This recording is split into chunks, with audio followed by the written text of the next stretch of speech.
Hello there, everyone, and welcome to AJOLWTTA, the only podcast where you can hear anything that Jonno or listener wants to talk about, because it's literally the name of the show. No other show does this unless technically you want to argue super casual is just technically anything we want to talk about, just on a more honed in subject. This show is, hey, we have a bunch of subjects that we may or may not get to. We'll just talk about them in whatever order it ends up being. I'm Zantok. That's Jonno. He hasn't spoken yet, but he's here. He's making binocular movements at the camera. For I those have of you who zoomed are... in so close to your face with my binoculars. Do not. My skinoculars, because they're made out of my hands. That's And even worse. I'm coming up. Listen. Listen, I turn need up you to the abandon the phrase hairline. skinoculars, Oh, because you're saying like you're zooming in on people's face with your skinoculars. Sounds really, really bad. I need you to realize this. He has frozen. Okay, no, there you are. You're back. Your I've camera got to was... zoom back out. No, please put the... I will burn them. Okay. There we go. Put them aside for now. It's weird to pick those guys out. Put them in the indoors. trash. But they're my hands. I know what I said. And I said what I know. That sounded pretty cool. I'll write that down somewhere on a post-it. No. Good evening, or morning, or afternoon, midday. Well, you did say those Good in the correct morrow. order. It is good morning, Yeah. evening, afternoon. Yes. What a good show that was. Wow. If you haven't, like the go part where watch Solitary. It's fucking great. Oh, that's what you're talking about. Cool. 9 people. You said morning, evening, afternoon. Yes. That makes me think of Solitary. Yeah. Not the most enticing card game, but it is the one you can play yourself. That is Solitaire. Very different. Oh. Damn. Solitary sounds like something I would be putting if I brought out the skinoculars again. Yes. And I will be the one making your reservation. Very good. Okay, now that we've... Yeah, wow. now that we've had the disturbing intro out of the way, again... I just want sanity in my life. That's what I asked for, but I get this. I get this. Rarely do you receive it. I think your other co-hosts probably offer. Why did I agree to do a second show with you? Why did you agree to a third, fourth, and fifth coming up? I haven't agreed to a fourth, fifth, or sixth. Oh, but you've agreed to a third. We're talking about it. We're talking about it. More to come there. Teaser. And less of a third show, more of a 2.5 show, a subcategory, if you will. Then we have to follow that up with a Kingdom Hearts, like a AJOLWTTA 2.5 HD MI 3.5 2x7 diameters days. Right. Man. Remember that last episode where I was tired? No, because I've slept since then, I think. I remember what that episode was named, and I remember why it was named what it was named. That's what I remember about that episode. That rug is which still is normal. kicking. Which is normal for me, because I don't have time to remember all this shit. Short-term memory loss and small mammals. Also, I'm old. Yeah, my hand has been hurting all day for no reason. I woke up, and if I just move it or my wrist in certain ways, it's just sharp pain. Yeah. All day. Sucks. Do you have an inkling of an idea of why that is? No. You know, sometimes you just wake up, you hit a certain age, and some mornings you'll just wake up and your body will be like, ha, fuck you. And today my hand said, fuck you. Like, all right. Yeah, I'm starting to get that a little bit. my neck mostly. Sometimes I'll wake up on the wrong side of the bed. Back will do that too. Legs. Oh yeah, occasionally you'll get the old Charlie horse Mhm. all up in there.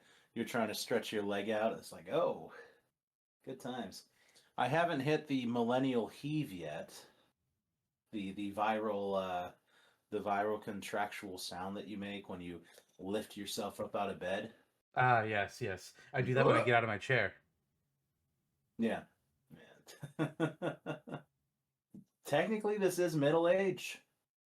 People like to say middle age is 50, but It not unless should you're making be. it to 100. I I I don't want to make it to just a 60 or 70. I know. I know. Imagine the life you've led now. You might multiply it by 2, and then you evaporate from there. Okay, evaporation's not the worst way to go. No, I think drowning maybe. Among the worst. The worst, like, general Yeah, possible that one's death. up there. Yeah, yeah. Also, probably being like have like every little piece of you being cut off while you're conscious for it. That'd be pretty bad. Absolutely. But luckily for you and I, we will not die, for we will only ascend to another level of consciousness where the powers that be in the universe who are observing us now are so entertained by this show that they will want us to live on in their computers to record it forever. I mean, so long as YouTube, Spotify, and everything is still around, or we technically will be.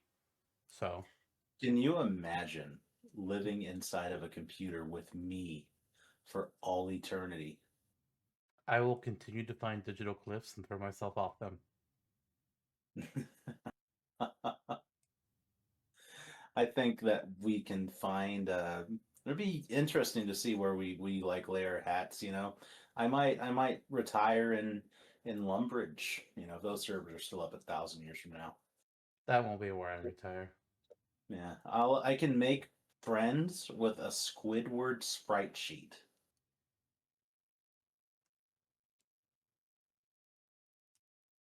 You can do anything. Internet consciousness. Can I move on? I don't know to what. How about games that have released since we last had an episode, or since we last recorded? More likely. How about that? Since February 7th. 6th, actually. Oh shit! I was just guessing. Because our last recording was on February 5th, so we need to look back and see what games released on the 6th up to today, March 10th. We're a little bit late on recording this month, but hey, you know what? Schedules happen. So let's see what's released since then. Thundercat. I don't know what the fuck. My Hero Academia released a new action fighting game. We got Nioh 3, which I think is that was just actual full release. It wasn't a remake or a port or Yeah. anything. It just came out. I didn't even know it was coming out. I've seen people Yeah. talk about Eugenics that came out on February 10th. The BlazBlue got ported. Really? God of War: Sons of Sparta. We'll talk. Hopefully, we'll have a chance to talk more about the Sony State of Play that happened. But God of War: Sons of Sparta got. I think that was a shadow drop. A new prequel going furthest back in the timeline we've had.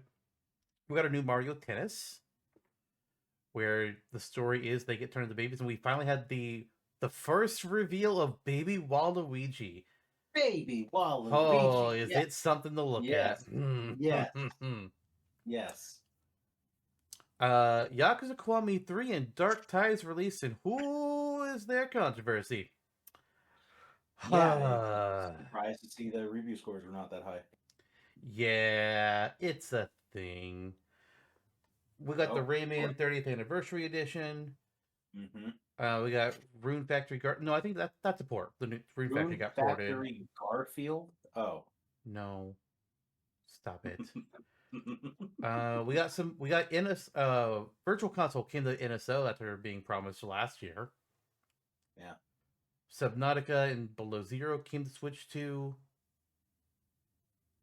What else was released? Oh, the new Paranorma site. I'm kind of interested in those games. Xenoblade Chronicle X has gotten its third version, as it now has a definitive edition for Switch 2. Where is Xenoblade 2's definitive edition? It's the only Xenoblade that hasn't had any re-release yet. It's weird. Kind of realized what they did and decided not to release that back into the world again. No.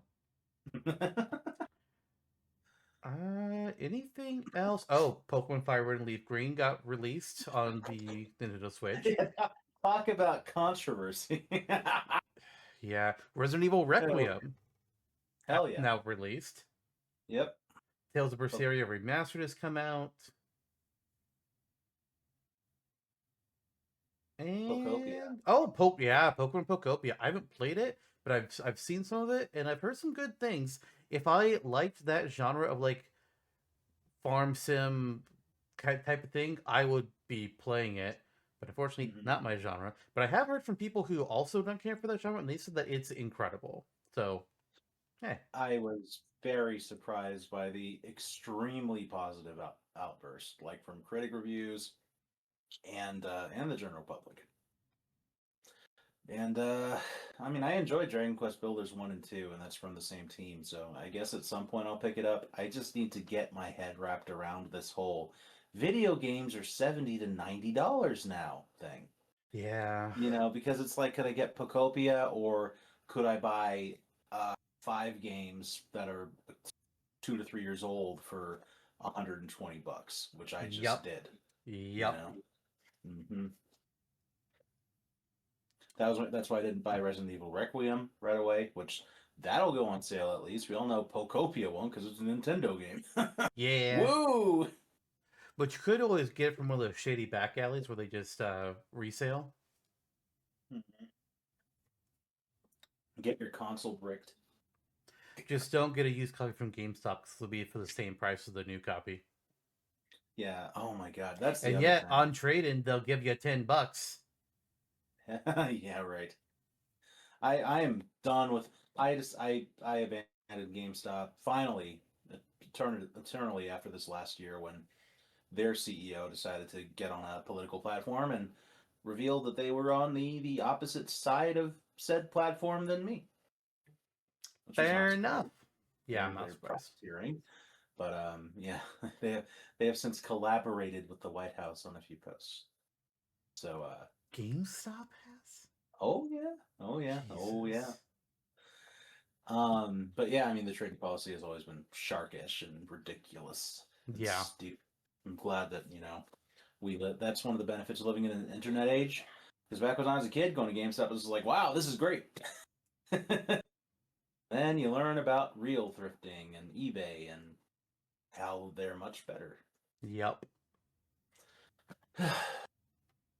Oh, and that's the other thing. Pocopia game key card. I still haven't gotten my head around buying Yeah, those yet. like I don't see why GameKeep cards even exist. Like if you're not going to put the data on the card or on a disc or whatever, then don't make this fake shit. Mm-hmm. Just go all in. You're either just make it either be full digital or full physical. Don't do this half shit. And I'll say that to I all agree. three companies here. Like, don't give me a disc that I have to put in and then I have to install it from the internet. A day one patch is different, but as long as the full game is on the disc or the cartridge, we're good. If only Yeah. some of it is, or if it's a code in a box, what's the fucking point? Sony does it all the time too, you know. Mm-hmm. And that's been the Nintendo fans' argument as well. Sony does it on and Xbox does it, and I'm like, none of it's good, so Yeah, I don't see that argument. You're and you're like, oh, you got shot in the leg. Well, Sony fucking slices it open with a sword. It's like, whoa, you yeah, know. and I'm not saying we should go all digital. No, absolutely not. I have some games that buy physical. I have some games that buy digital. It kind of depends, one, on the game, and two, how immediately I want it. hmm If there's something that I'm looking to and I want to get it day one, often I will do digital because I can guarantee I'll be able to play it then. I don't have to be like, will the store have it? When can I get to the store? And will my pre-order show up occur on time? Because sometimes Yeah, they don't. Sometimes yeah, they're up to a week late. yeah.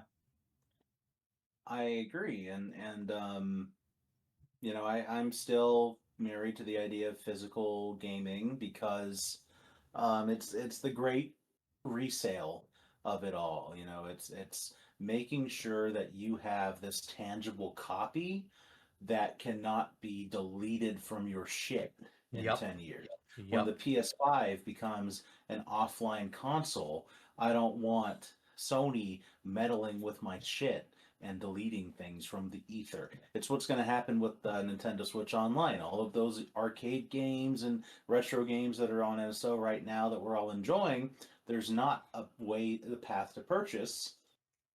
Blammo, 10 years from now, when Yeah. we're done with the Switch era. Done. Gone. It's like we've talked about before. All those WiiWare games are gone. Mhm. All the 3DS, DSi type shit that was only available in the Lost digital media. downloads, they're gone. We Yeah. can't access them anymore legally. Yeah. Which is why game And key cards are a freaking joke. yeah, Like, like I don't know why NSO doesn't do a very easy model of, hey, try out these games on NSO, and now here's a link that you to go to our shop if you want to purchase them and have them permanently without NSO. That seems like a really easy thing to do. Give us the I option. would love And it. and Yeah. if it and it might maybe it would come down to the companies. Like if Sega decides they don't want to have them available for purchase outside of NSO, that's their choice. Hmm. Or whoever has like there's some NSO games from companies that aren't Nintendo or things that like on Nintendo or the NES or SNES. If that particular company doesn't want them individually purchasable, okay. Yeah. But it seems like a weird model because they could get more money if they gave you the option. I know they would have thousands of my dollars more if they offered that model of NSO. You can You play would it have immediately online. bought Path of Radiance. Yeah, exactly.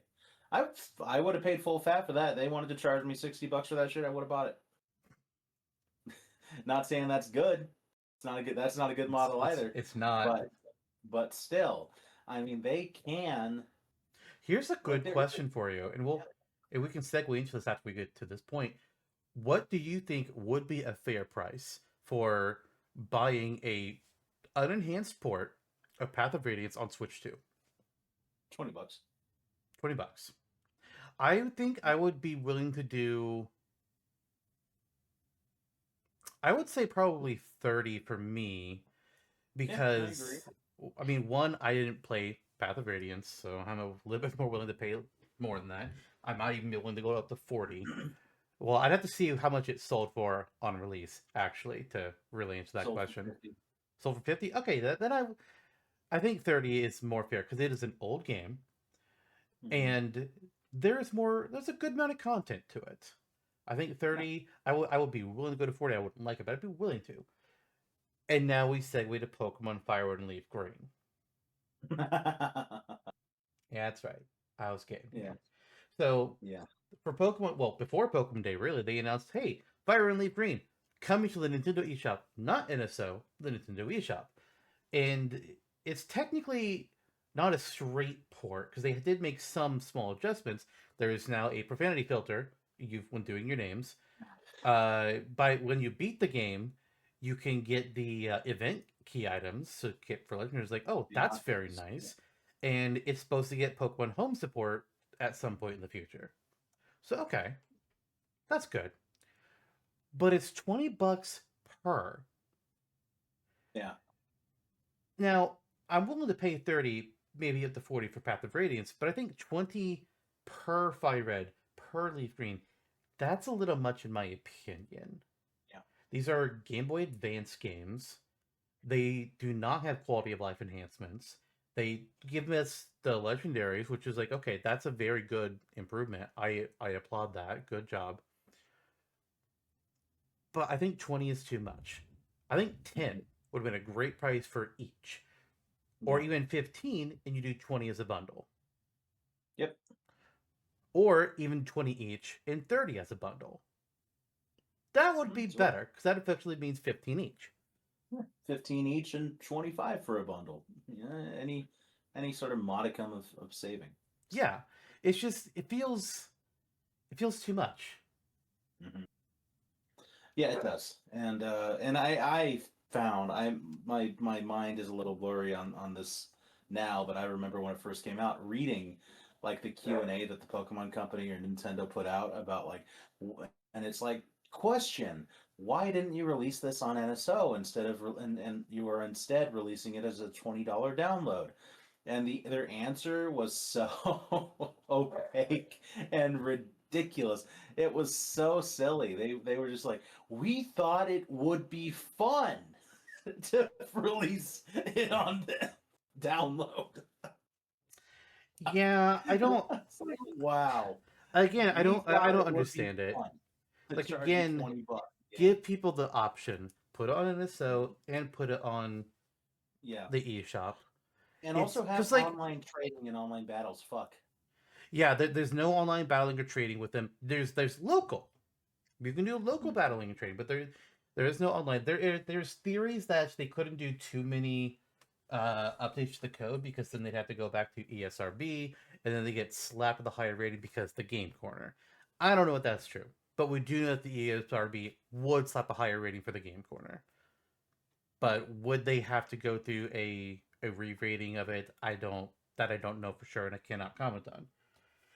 But it just feels weird because also they put Gen 1 and Gen 2 on the 3DS shop. So it also feels weird that we're just getting Fire Red and Leaf Green. It's like, where's the others? Okay, Yeah, where's that's gold and weird. silver? You At know, the very least, get the Hoenn games here, hell yeah. and then to continue to other Pokemon Day announcements, they're like, hey, guess what's coming to NSO? Pokemon XD, Gale of Darkness. Like, okay, that's going to NSO, but wait a minute, isn't this the sequel to Coliseum? Coliseum's not on Yep. NSO yet. Yeah, XD was part of that initial like batch run that So is Nintendo Coliseum. threw out there. Oh, really? Yeah, they were both mentioned or shown in the original reveal for GameCube and so there's one other game that hasn't been released yet, I believe, as well. But both of them were Sunshine. on there. Yeah, I think Sunshine. Yeah. But they released Gale of Darkness before Coliseum's like what? And I've had some people tell Yeah. me it's like, oh well, it's because it's the more popular one. That doesn't make sense. Yeah, it's more That popular doesn't and it's track. a better game, but that's why I would release Coliseum first. Yeah, you release the first. You don't release a sequel before the original. Oh, hey, George Lucas. Yes. I I love Coliseum. I would have enjoyed. And XD is better functionally in most ways, although it has less Mirror B appearances, which means less six tag team Ludicolo battles. So If they had released Coliseum, I would have started playing it. But I yeah, can't start playing XD because I haven't played Coliseum. yeah, they're very loosely related. The story's basically not the same at all, besides a few Team Cipher members being the same. But still, it would have made more sense. Yeah, Hey, Winds and Waves though looks freaking awesome. yeah. We didn't get to see a whole lot, but I'm liking all three of the new starters. I'm a little concerned about one of them. I'm a little concerned about Drought. yeah, really just one of them. Well, I guess I have a little bit of concerns about Brown as well, but it's mainly Gekwa I have concerns about. But also just like granted, we see in-game footage? Did we see cinematic cutscene? We never know. But the water looks nice. The water Yeah, looks like water. I would like to hope that that is a teaser, not just from a cinematic perspective, but from like this is to a certain degree what you can expect the game world to look like, Mm-hmm. because Game Freak and the Pokemon Company are well aware of the critique that has been haranguing them for the last decade plus. Just that they produce games that look and run like they are on old hardware. Yeah. And And yeah, I will give they're them some fun, excuses. but yeah, and the turnaround is just insane. That's why. Yeah. I Has I, been anyway. I will excuse some things for them. Gens 1 through 5, despite some reservations I have with how 5 story and some of their changed mechanics are, the games were all still well done. Gen 6 rolls around, we're moving to 3D. They now had to whereas before, like, they were just remaking the sprites for all the Pokemon still takes time, but it doesn't take nearly as much time as they're modeling in 3D 600 plus Pokemon. Mm. And it resulted in a lot of the world of X and Y kind of feeling empty. Whereas we had like a lot of things more going on in black and white, and we had gym leaders that actually mattered. The gym leaders in XY were just static cardboard cutouts. Yep. They were nothing. And then Gen 7 comes around, and it's a huge improvement over Gen 6. Because, hey, look, they didn't have to remodel the Pokemon. In some cases, it was a bad thing. But they were able to just like build the world, and it felt a lot more livable. Then Gen 8 rolls around. We're on Switch stuff now. Game Freak clearly wasn't ready. There was a rumor before that they had lost a lot of their Pokemon models. So they had to completely rebuild them. Whether or not that was true, who knows? Supposedly that was the reason for Dexit. And then they've just kept it moving forwards. Yeah. And Gen 8 felt pretty empty. And the world was not greatly designed. Gen 9, again, an improvement, has its own problems, mostly performance related. But it was definitely an improvement over how Gen 8 was. Now we're just hoping, okay, Gen 10, our first look, looking good. But I need to see more. Yep. I'm still going to get them. But I need to see more. Yep. And yeah, the 3 starters, Pombon looks fucking great. We've got a little fire puppy. Brout is our angry grass bird. And then Gekwa, little water gecko. But I'm not so sure about the eyelashes. Looks like a Neopet. A little bit. I see what you mean. I see what you mean. Yeah. I liked it at first until I saw the official art for it and I saw what pose it was and was like, oh, I have a bad feeling about where this is gonna go.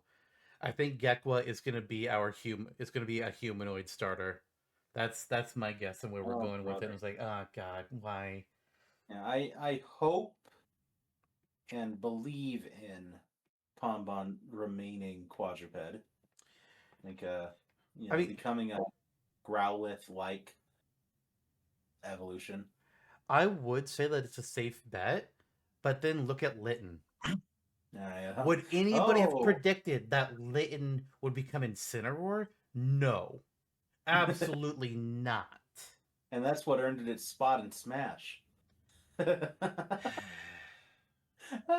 then Brow, I also like. I'm currently on Team Pom Bomb, but we'll see how the final forms go. But Brow, I'm also kind of liking Brow. The whole like the angry eyes, like that works with me a lot. My worry about Brow is he looks like he might become a grass fighting bird. Like, goddamn, we already have Heatwing and Decidueye. Yeah. Perhaps his eyebrows will overtake him in some way. Well, I've seen an idea that like I don't know what kind of fighter it is, but like that his eyebrows want to like grow past his forehead and become like feathers that trail behind him as like a headdress type deal. It's like Mhm. that could be a cool look. Yeah, yeah, totally. But I've In a also nice giant owl form that does not have humanoid features. Decidueye, I think Decidueye passes the humanoid test at least mostly. Incineroar doesn't. Quaquaval doesn't. Cinderace doesn't. Cinderace is literally wearing a soccer uniform. Yep. What the fuck?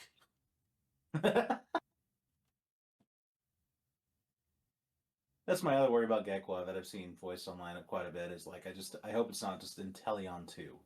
Yeah, I think it'll be a mix. My guess it's the mix of Inteleon and Primarina. That will be interesting to behold. A sight to see, if you will. Not in a good way. I hope I'm wrong. I just have worries. Yeah. I want all 3 starters to be good. I do. Every generation, I want all 3 to be good designs and to not just be humans with animal features. Totally. I'm not. It's not. Humanoid Pokemon isn't necessarily a bad thing. Hitmonchan. But I don't want the starters to be like that. Yeah. Agreed. Hitmonlee, Hitmontop, Yeah. Machamp. What else? Good Did we guess. get anything else in the Pokemon Day announcements? That was really the main things. It's just wind and Mr. Mime. waves. What? Mm. There's nothing with Mr. Mime. Was there? He's a weird guy. Hey, you should fuck up. You leave. Jinx. Jinx, yes. Weird Pokemon. Anyway. Yeah. So we didn't just get stuff from Pokemon. We got the PlayStation State of Play. We mentioned a little bit. God of War got a new game. They also announced God of War 1 to 3 were getting a remake with the original voice actor. Very cool. And then the only other thing that was a standout for me from the PlayStation Play was, hey, Marvel Tokon finally announced new characters. Jesus. Yeah. They announced the rest of the X-Men team. We already knew about Wolverine, but they revealed... No, we didn't know Wolverine. We knew about Storm. We knew Wolverine's going to be in it, because you're not going to leave out fucking Wolverine unless you're making Marvel's Capcom Infinite, and the less we talk about that game's roster, the better.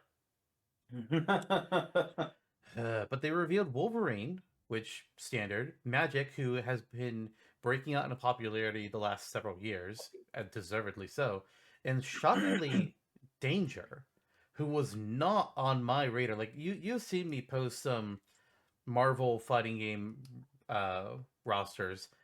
Danger's never been on one of my picks, but I really like it because, like, ooh, it's a good wildcard pick. You need wildcard picks with these kinds of games. You can't just have all the popular choices, Marvel's Capcom Infinite. You need some wild cards. You need some new blood that's going to make people talking, and then that's how you get characters to be popular. You introduce them into these games. Rocket was added to Marvel's Capcom 3 before Guardians of the Galaxy. Yeah. And now he's a popular choice. That's why I've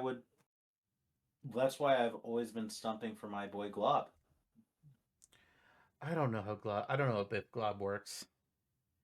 I think he'd work better than iBoy. Yeah.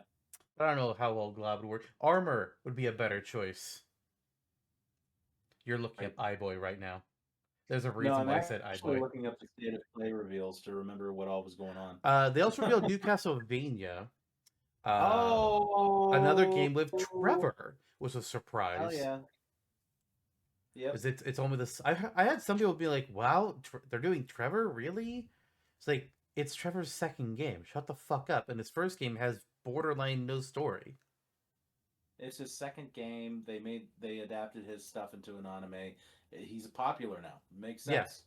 They made shit up for the anime.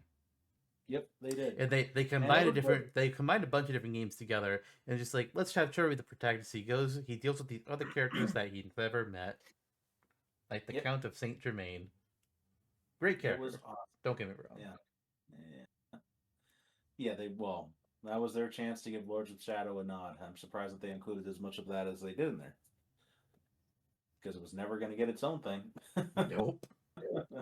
Oh. Whoa, holy moly, what happened? The lights went off. It's thunderstorming, and I lost power for a second. It didn't kill the recording. We're still here. Just lights went out.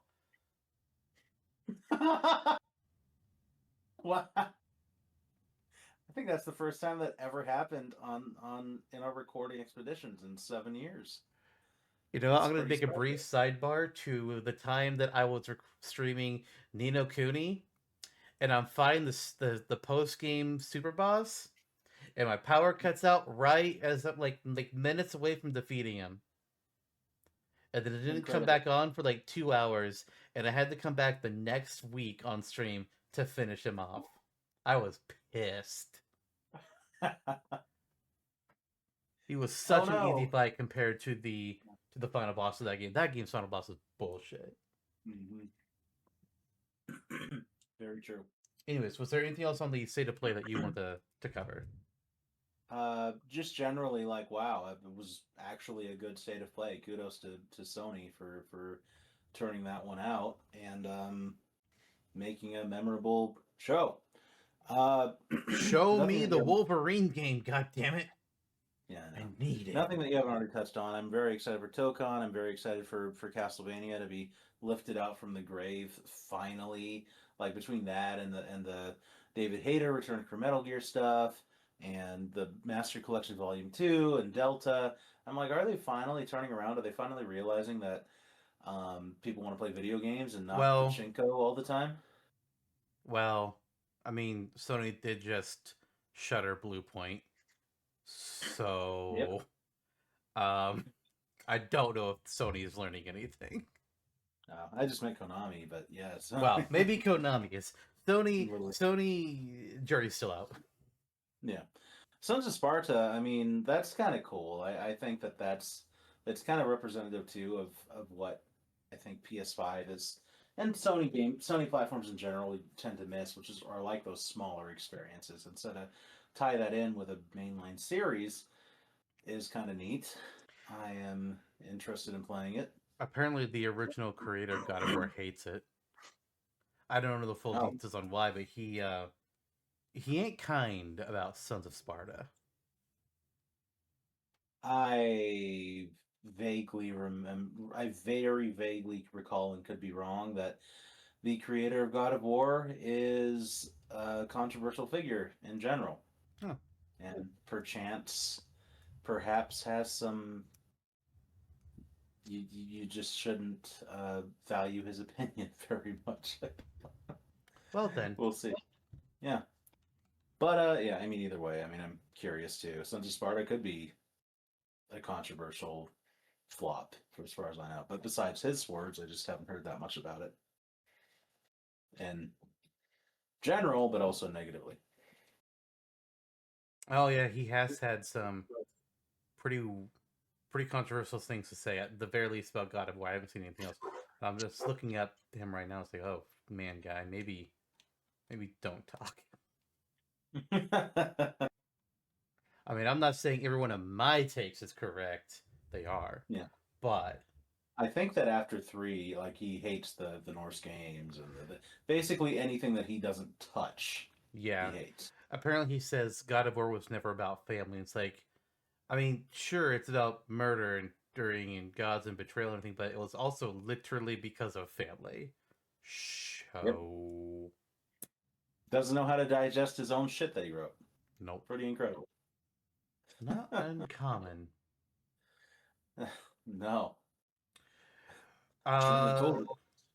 in other riding around to the third company of gaming, Microsoft, they've had some shakeups.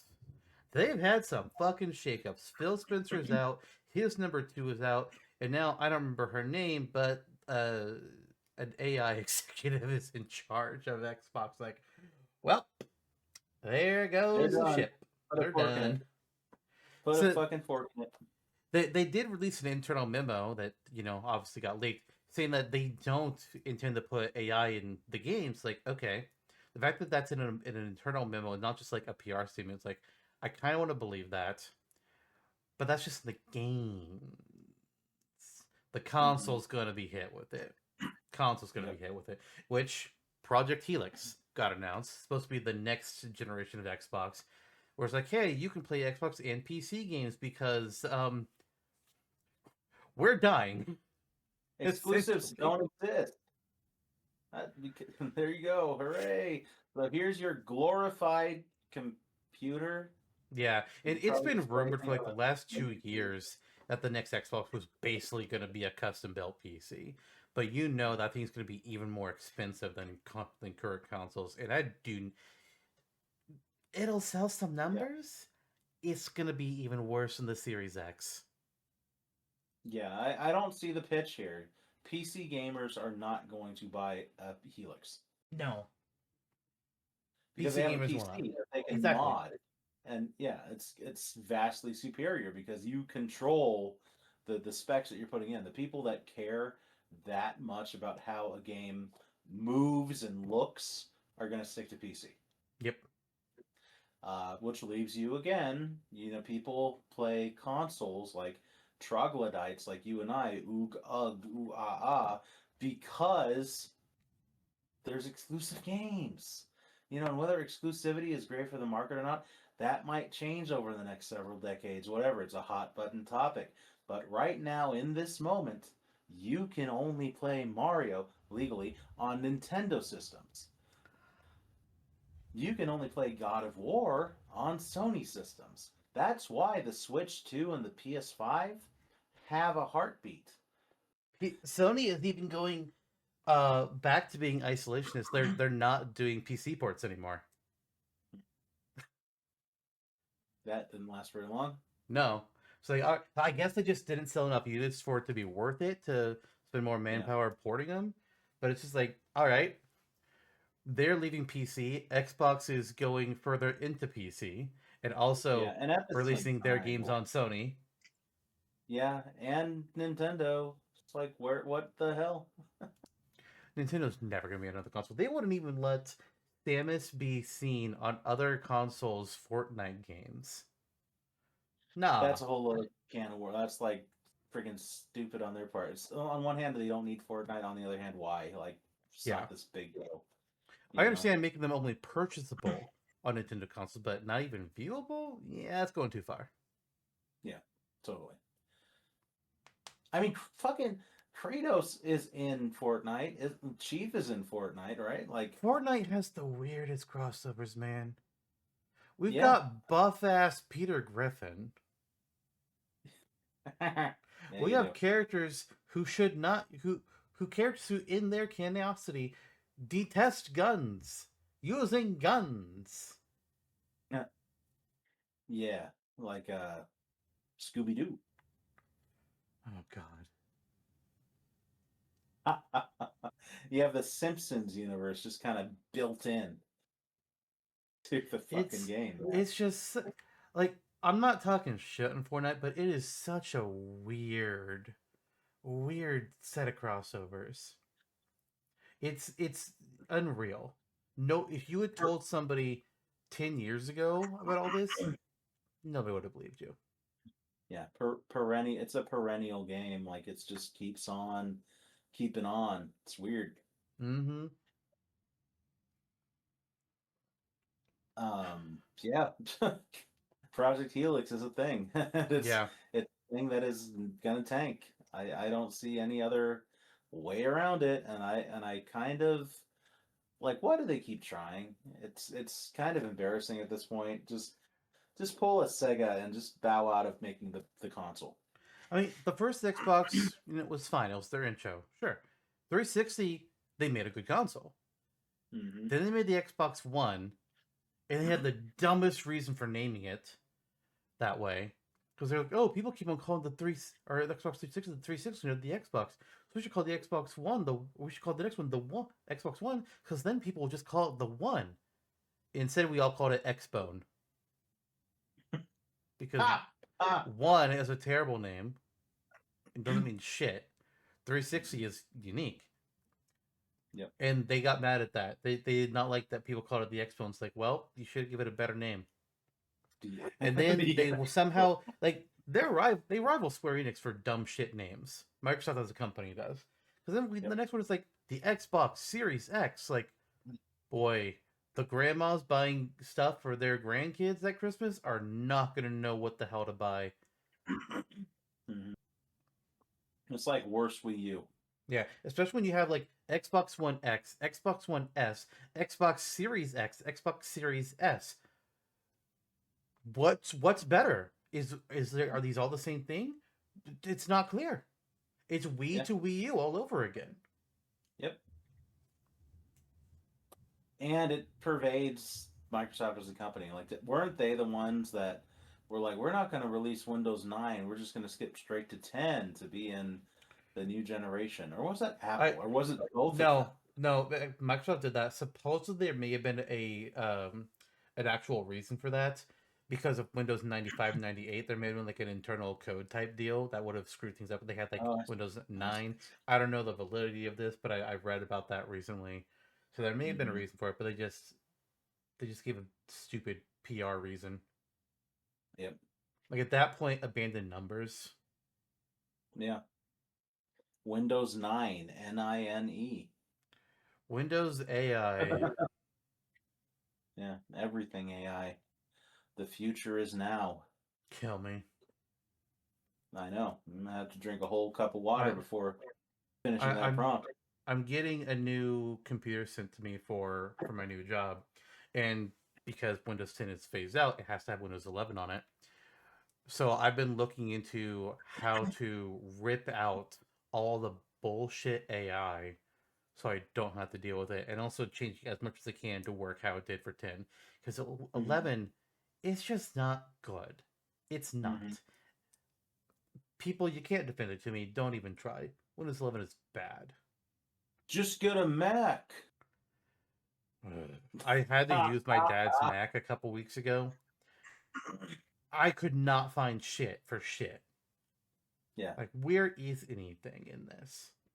It's a Why whole do I other... have to customize my mouse in order to even have a right click? By default, there's no right click. I had to go into mouse settings and add it.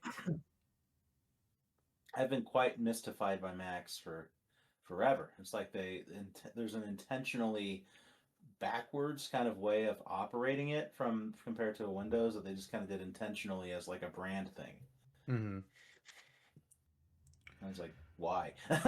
Even like messing with the freaking iPhone, you'd think that there'd be like some brand like synchronicity there, but it's not. It's still, it's just like so weird.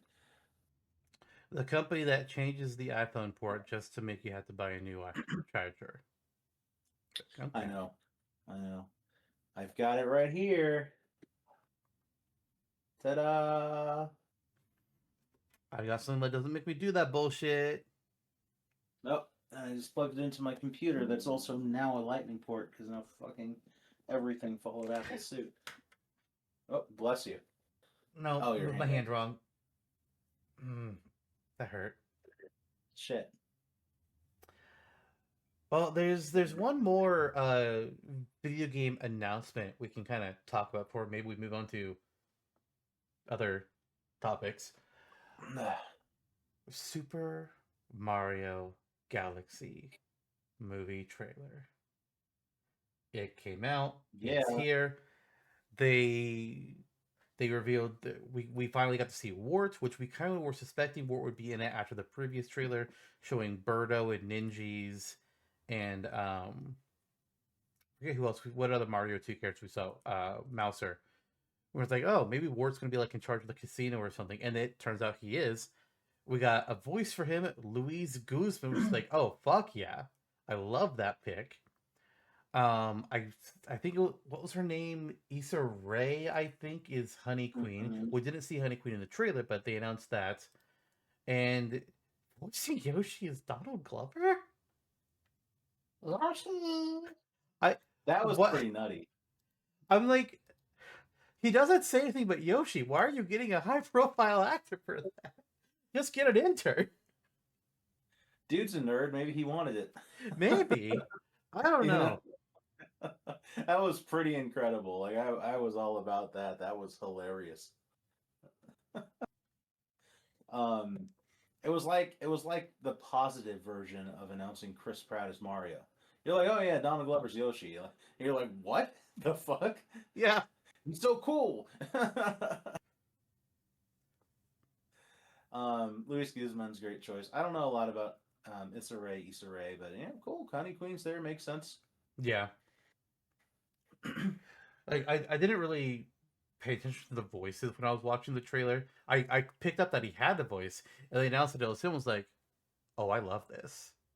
Yeah, I first saw him in Count of Monte Cristo, and it's like, I like this man. This man's great. Yeah, totally, absolutely, 100%. Um, what the heck, man? And Ward is there. I mean, a natural conclusion after seeing Birdo and Mouser and Claw Grip in the first trailer, and the Ninzies, but it's still surreal. Like just to understand that, as far as original appearances go, Wart has not been seen in a game since his fucking Super Mario Brothers 2.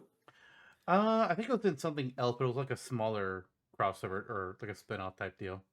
Yeah, I know he's in All Stars and whatever, but those are all re-releases and ports. Was he in something else? I'm checking.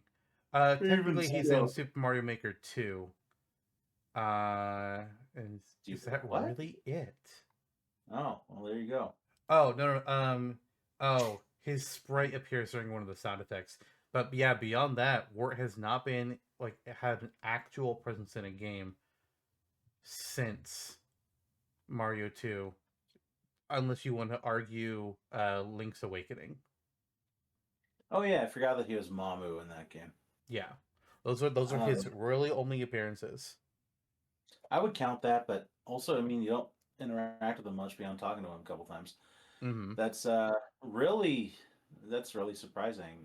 That because I mean, it's a great design. There's a lot you can do with it. Very simple of the era. Like it's surprising he wasn't used more. I think that there's just been this insistence to just go to Bowser, go to Bowser, go to Bowser, go to Bowser. That these other villains have mostly been sidelined. Tatanga would be great to see as well, but to get Warden, for starters, is incredible. And now you Yeah. I go back and I wonder, like the ninjas being involved in more of the recent Mario spin-offs are those all like running into again like the synchronicity? It's like, yeah, we're planning something big with these subcon characters. Let's dip our toes back into the water. Um, this is the kind of stuff that Miyamoto has always been good at, and for him to be able to kind of oversee and probably influence the inclusion of these characters in the movies is a great thing. So I'm glad that after kind of the controversy that he had drummed up later in his game dev years, that now he's kind of retired into something that suits him and pretty well. Yeah, I like that we got Foreman Spike in the first game. We're getting Wart here. I would have predicted we would get Wario as a secondary antagonist instead of Wart, but I'm loving it. Who are we gonna get? Who's the next retro character we're bringing out of the box for the third movie? Is it gonna be Tatanga? You think actually Tanga would have made sense here for Mario Galaxy? He's a fucking alien. Yeah, I know. Maybe you'll still get him. Maybe. Doubt it. Maybe his ship crash lands in the post credit scene, and he's the main villain for Super Mario Land. Yeah, there you go. There you go. You're gonna get a Stanley. Yeah, Oh, I'm the Stanley the Bugman. Bug Man. Yeah, I mean, Shoot back over to Brooklyn, and he's just trying to carry up the family business as a bug guy. yeah, There you go. Yeah, I mean, yeah, that's right. We got Foreman Spike in the first movie. The hell, the Super Mario Brothers Super Show rap. There's a lot of the references were on point in that movie. For being a bog standard kind of Mario plot, which it had to be for the first movie, they packed in a lot of good shit. yeah. I'm really looking forward to the Galaxy movie. I mean, it's very soon. Yeah, April Fool's Day. By the time this episode comes out, it'll have been out. Yep, Perhaps we would have watched it maybe. and prepared further thoughts by then. We'll see. I think we will. Just who knows when we'll get the chance to do that.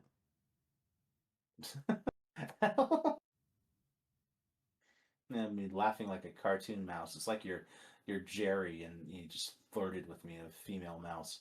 I'm gonna move on to a new topic.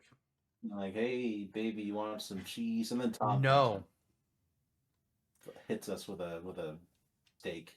no, Yeah. no. Or that dog. What was his name? Shut the fuck up.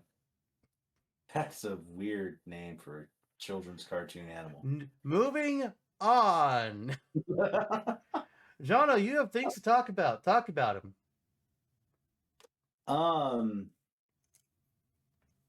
I got these games. Since we're still talking about, just bouncing off video games real quick. We finished our festival season, except for Folk Fest. That's looming around the corner now. By the time this episode comes out, we will be in our final week of planning before it happens, which is a whole can of worms that we'll get into in a minute. But I have quite a backlog here. A lot of it's sitting on my desk in my bedroom that I've been recording from lately. But now I have 4 new games for my backlog. I have Metaphor Rifantasio, which I know you've played all the way through. Yep. Looks like a medieval Persona, basically. It is. It literally is. I'm looking forward to that. Sonic X Shadow. Very, very intentionally named game. Generations. Don't think it was. I love Sonic Generations. I played that when it first came out a while ago. and I look forward to doing it again with the Shadow portion. Crossworlds, Sonic Racing Crossworlds, the Mario Kart World opponent, The which demo apparently of has it, its own legs. I like some of the ideas, but I was lost in the race and was like, I'm just hitting all the walls. I don't feel like I have control over what I'm doing. You could play a SpongeBob in this game and play with Sonic. I wouldn't. No, don't worry. One of us will. If I'm going to play as any Sonic character in a racing game, I'm going to play as Vector. Vector's nice. I like Jet Vector. the He's Hawk's in funny. there. I think that's pretty cool. I only care about Vector. What about Charmy? He's a sweet little boy. I only care about Vector. I don't know how many times I need to say this, but it's the truth. Maybe no that'll one be the name of else. this episode. I want Vector to be the teaser character at the end of Sonic 4. Like, come There on. you go. Give me the Chaotix Detective Agency, please. And Big I Cat. need that shit. I don't care about Big the Cat. I care about Vector.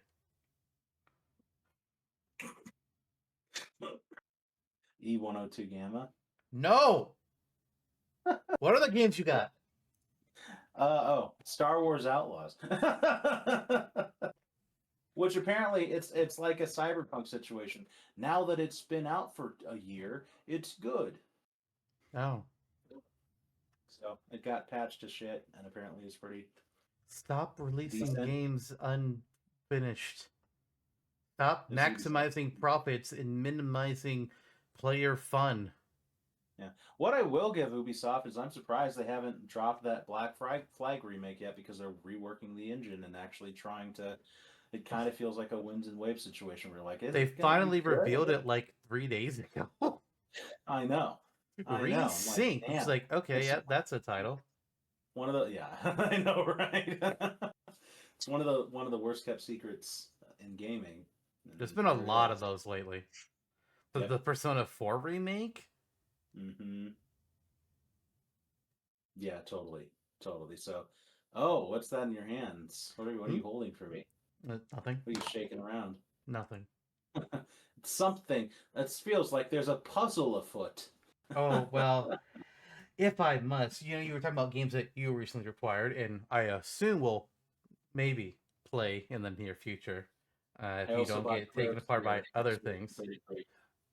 I'll fucking get there. I'll fucking get there hopefully this year. Hopefully that and Ghost of Yotei I'll get to. Me too. Wow. But for me, I just recently, and it's by recently I mean this last weekend, I finished streaming both Yakuza Kiwami 2. Beating the super boss is easier than the first than Zero and in Kiwami 1. And then also the very next day, I beat The Last of Us Part 2 Remastered. Which I have complicated thoughts about the game, but I thought about the game, which means, hey, look, I had to start 2 new games now, and there were 2 winners of the Force Zantok to Play a Game Pulse. Like, well, it's time. So Saturday, I'm not going to be playing Dispatch. It's going to take like 2 or 3 streams, and then it'll be done because it's a short game. But Sundays, Professor Layton versus Phoenix Wright, Ace Attorney. I briefly played this. I briefly started the game once several years ago. Quit pretty early. I don't think I was like it was. I think it was like the puzzle elements I just wasn't super enjoying. But people voted for it, so I had to do at minimum a full 4-hour stream of both games. And after that, it's my choice if I want to keep going with them, if I want to never touch it again, play them off stream. We'll see what I think.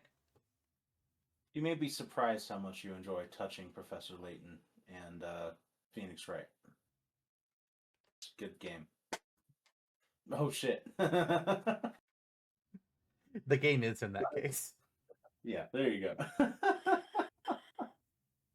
I'm excited. Now this is one of the areas, the few little corridors of Ace Attorney that you have not really fully explored. The only Ace Attorney that I have not. Well, I technically never finished the DLC case of Spirit of Justice. Yeah. I also don't care about the DLC case of Spirit of Justice. It's the part I have played of it has been very stupid. And I also thought the DLC case for Dual Destinies was stupid. So eventually I did that one around when Spirit of Justice was being released. It's like, well, gotta finish it now. So, Yeah. but we don't have a new Ace Attorney on the horizon yet to force me to finish Spirit of Justice as DLC. Yep. What a cool novel thing it was though. Like there was a time, there was an era, the DS era was that era where Leighton and Wright owned this capstone market Yeah. in handheld gaming. The puzzles and kind of the like mystery novella genre of like subgenre of gaming. Those things were very popular on the DS and the GBA. Yep. And so to merge those two worlds together felt like something that people were talking about for a while in like fanfics, and that actually happened. Like, whoa, okay. Yep. It's a cute, it's a cute, fun romp. It's I enjoyed it, and I'm kind of on the other side of the spectrum. Like maybe I probably know a little more about Ace Attorney than you know about Leighton. I'm assuming that Probably. much. Yeah, I But don't know also, much. I know yeah. Herschel has a hat. Lucas is assistant. There's a daughter named Catriel, and at one point the professor goes missing, and you play as her. There's like a policeman who has a very sad hairdo, and then Leighton has an old rival who that's complicated. I Yep. don't remember his name, but he's complicated. Yep. He's kind of the Dr. Wily. Yeah. A little bit of that. That actually they have a very Dr. Light and Dr. Wily rivalry from what I've read. That is true.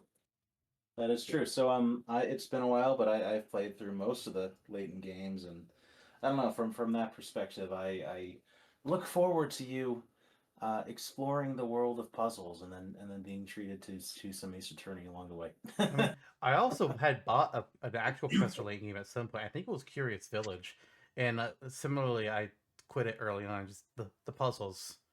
I don't know why. I just Yeah. wasn't. I wasn't enjoying. Yeah, I mean, if you're not going to get into the puzzles, then that's the entirety of the gameplay. So I mean, Yeah, there you go. I think part of something I just don't like mechanically is the fact that like you have to earn in-game coins in order to get hints and puzzles. That rubs me the wrong way. If I want a hint, just give me the fucking hint. Yeah. But that's Yeah, you what just the tap the internet is screen for literally now. everywhere. Yep. If I'm stuck on something, I'll just look it up. I don't care. Yeah. That was my last username that I used on a MMO. I can't remember which one. Leighton's Coins. Okay. I was a mage, and I wanted to be very wise, so it's like I could offer you hints. I see. Yeah. The Yoshi book game got a new trailer Oh, did it? today. I didn't see that. Yeah. Yeah, and so okay, well, maybe we won't go into it too much if you want to avoid spoilers, but it wasn't very spoilery. It was, I mean, I do just want kind to of see the trailer because, like, the initial trailer was like, oh, this kind of, I'm kind of interested in this, but I was like, is it going to be as simple as Peach Showtime? Because Peach Showtime wasn't bad, but it was a little too simple for me. It looks like the progression is going to be interesting. We'll see. Like you're recording an encyclopedia basically Hmm. with enemies and perhaps other things. We'll see. They introduced a new enemy in the game called a glubbit. That was a thing. A bubble shooting frog. Okay. Yeah, it's cute. It was a nice little trailer. Stylistically, the Yoshi games always knock it out of the park. Usually, like Crafted World was kind of a downgrade from Woolly World, but Yeah. they still like they strive for this handmade aesthetic. Like the game looks really nice. Is Like it the also way good that deal? I think so. I maybe don't quote me on that, but I believe so. Um, looks more traditional to Yoshi from the gameplay. Um, I don't know. I look forward to it, and again, I am also wary of the price tag. But like it looks cozy, but also not too like it looks like it would offer some sort of platforming challenge. Might be more akin to Woolly World in that regard. Hmm. So that's coming out in May. They confirmed that as well today. Okay. Yep. Yeah, I guess really shifting gears. I mean, you mentioned I wanted to get the game part. Like I bought those games out of the way before shifting gears totally. But I guess now is a good time for a little life update. So Uh-oh. Ro. No, it's good. You know, I feel like you know, we've talked about it a little bit on the show, or maybe we haven't. You know, I've just talked about it independently. I have no freaking idea at this point. Everything blends together in the human soup that is life. But I had a theater job that, you know, I worked for a concert theater in town. That was a fun romp for a while, mostly assisting bands as they tour into town and doing whatever they need and or want. And it's been an interesting last couple of years doing that. I am now no longer in a place where I need that additional income. You know, it's other work has become more stable and persistent and busy, as you know. So I turned in my month notice last month, and the week that we're recording this, actually starting tomorrow, I'm going in for my last 3 days over there. All right. And I am, you know, and I learned a fair amount, and it's just kind of at this point, which feels like I capped off. I'm kind of there. I'm coasting. I've learned what I could, and it's time to move off into the sunset towards greater things, some of which you and I know about, but will be disclosed at a further date publicly. Yeehaw! So you know, I'm looking forward to kind of wrapping it up, you know, naturally in these work experiences, and at least, you know, for me in this world of music and art that I've been so lucky to be able to be a part of. There are people that I know who I'll miss, who I won't see as often because, you know, you kind of work and you make friends at work through work, and it's hard to really calibrate and make those connections outside of the space you know somebody. But you know, outside of that general, you know, I'm not feeling melancholy, and it's really like it's just feeling like I'm spent, I'm done, and I feel good about it. Hooray! And that's gonna free some time up for me too, because it's not like you know, like the overall is that my art state Arizona job that we've talked about quite a bit. I've just been keeping very persistent with that. Tucson Folk Festival responsibilities are continuing to pile up. And so that was kind of the other arm, the feeling of necessity to leave this job. But it also is going to give me more time to do other things. You know, we were talking for a little while about the potential for, as we approach summer and certain elements of my other work become busier for reasons, again, that we will talk about at a later date. Um, you know, we were talking for a while about maybe even moving on from Super Cast Brothers in the near future. You know, saying that we could end after year 8, and I don't want to say too much to that because who knows what will ultimately happen. But I think that what we've decided on feels pretty concrete. Yeah. You We've and had I are, discussions. yeah. And so you know, as I get busier and whatnot, and things are a little in flux for you too. You have a new job, et cetera, et cetera. As life keeps lifing, we're gonna find a way to adapt Supercast for those to continue to fit into the schedule. So just I have had the busiest last 4 or 5 months that I think I've ever consistently had in my life. Work with festival season has been formidable, but a really interesting and fun challenge that I've liked tackling. But what that has meant for us has meant that we've been scheduling and punting episodes, recording dates throughout this entire period. So Yeah. so a good 6 months.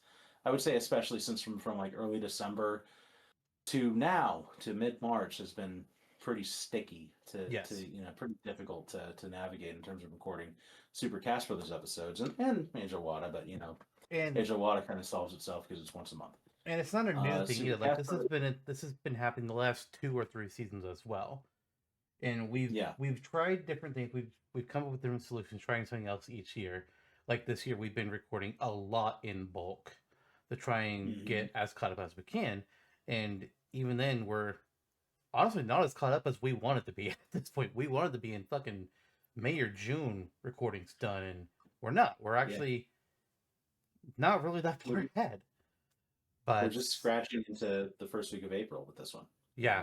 Well, AJOLWTTA is different. That we had to True. try and keep a consistent schedule with. It's only cast bros that we can really do in bulk. And even then, not every episode can be. Some have to be certain timing. And sometimes when you have guests, you have to deal with their schedules on top of everything else. But we discussed things. We have a new idea to try for next season, and I feel pretty confident. Yeah. So I will I guess I'll say at this point more of a seasonal approach. Yes. As opposed to every 2 weeks in perpetuity for the rest of our lives. Which, considering that's what it's been for 7 years, it's been a pretty incredible run. Like I can't believe that we've done like 200 of these things. Like my God. Not yet. We're close.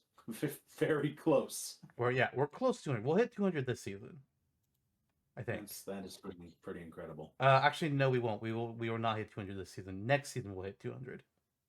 We're at what, like 180 something at the end of the season? 195. Yeah, you see that? Holy smokes. Yeah. Wow. And then there's there's that new approach to Super Cast Brothers, leaving the theater job, taking a new approach to booking. On the side, I booked for a couple of bands in town, and I still do a little bit of work for them. But I think we finally had that discussion that really kind of drove home, like, there are things that I'm going to be doing that are going to keep me extremely busy, and I have to focus on them for my work-life balance, for my income to take care of myself and my family, for my just like formative, it's going back to the well that I continue to learn from and gain experience from that is relevant to the path I want to continue to build upon. So I'm like, I need to pull back from some of this. What's going on there? What happened? More thunder. Oh, okay. The lights haven't gone out yet. I think we may be okay. There was a deluge here yesterday. It was crazy. We had like 15 minutes of extreme hail. Jeez. That was something to live through. But yeah, we I had that discussion with these groups, and I feel like that finally let its way home. So I'm pulling a little back on that, and I'm not pulling back hard on everything. I'm actually going back in on a few things. So, in the interim of in kind of this flux, I mean, of leaving one job, Supercast Brothers getting restructured a little bit, maybe doing a 2.5 thing that we're going to discuss a little further and flesh out, which people may be seeing sooner than they think. The new booking side jobs approach. I am also starting to write again. Aha! I'm starting to write about. I owe some artists some articles. I am reviewing records again. I am reviewing concerts again, not at the extreme pace that I did when I was younger. I used to turn out 7 to 10 music reviews a week, which I was just spent on. I can't do it anymore. But I'm returning to that well a little bit. No promises on consistency, but I want to get like a handful out in a year. And just to keep my name out there, because, as we're evolving past that kind of era, I feel a little uncomfortable with people not knowing me for being a writer, because even with everything else that I'm doing now, diluting myself down to like the very base essential of who I am creatively, I would still say that answer is I'm a writer. So I want to get back into the public sphere of writing, so that way it gets back on folks' consciousnesses. Like, this is my craft. This is what I kind of naturally, where I naturally belong. And so I'm writing my book again too. I'm once again working on the reboot of Project Believe, a book that but not many others do, and just really developing that world. I've gotten back into the walrus portion of things. Oh God, and not again. I've actually shared the manuscript with some of my coworkers. The first couple chapters, and we're actually. I'm not promising that I'm consistent with it, but I'm making pace right now, which is better than I could say that I've done in a long time, like probably over 10 years at this point. So I owe it to a lot of people, but mostly myself, to see it through and do it. Yeah. Yeah, that's all the big stuff that's happening. We also have the folk festival coming up. And the 41st annual, and this is, we're seeing. I mentioned my responsibilities with the festival ramping up a little bit. I mean, over this last year, I've helped oversee the website committee, which you're also on as a QA tester. Yep. Thank you very much for your help there. And photography and the songwriting competition, the Monterey Court Thursday night kickoff. There's a lot of marketing, general marketing, news, ramping up radio and television appearances, and all this stuff is just continuing to ramp up. I oversaw the headliner selection for this year with that committee. It's been nuts. It has been so wild, but I'm feeling really good about it and confident. By the time this episode comes out, again, we'll be a week out from the festival, and Trevor TurboTaxer is coming back for it, confirmed at 100% as of today. Him and his wife. He has one of those somehow. He does. It's miracle. More than you have. She's pretty cool too. It's like you've more than you had, bitch. I'm not denying that. Hey, at least we have each other. But yeah, they're coming down, and I am looking forward to it. Last year Trevor came, not with Courtney, and you and Flame Zone were also there for a very memorable time. And yeah, they're gonna be here from like, I don't know, like a few days before the festival and then a few days after it, and we're gonna try and telegraph some stuff. That might be the sweet spot, within which we're gonna try to see the Mario Galaxy movie, so that way they can also be a part of that experience. And that makes sense. Gabriel as well.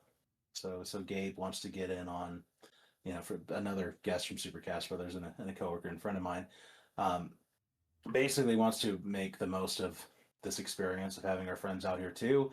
He's like, whatever we need to do to record an episode of Supercast Brothers, if Zantok's coming or whether he's not, whatever. Like, he's going to be very involved.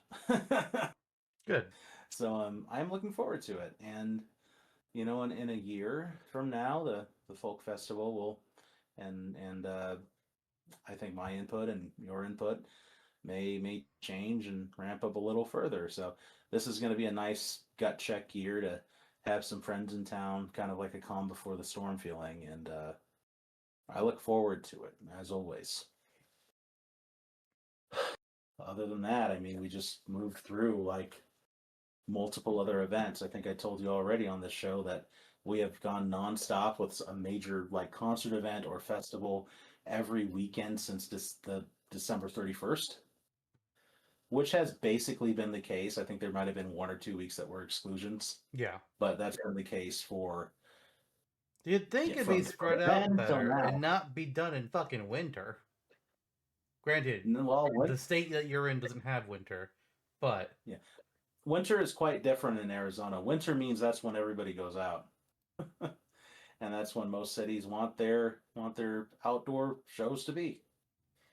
So, we've been around Glendale and Scottsdale and Phoenix and Tucson and other places, and it has been a wondrous and magical thing.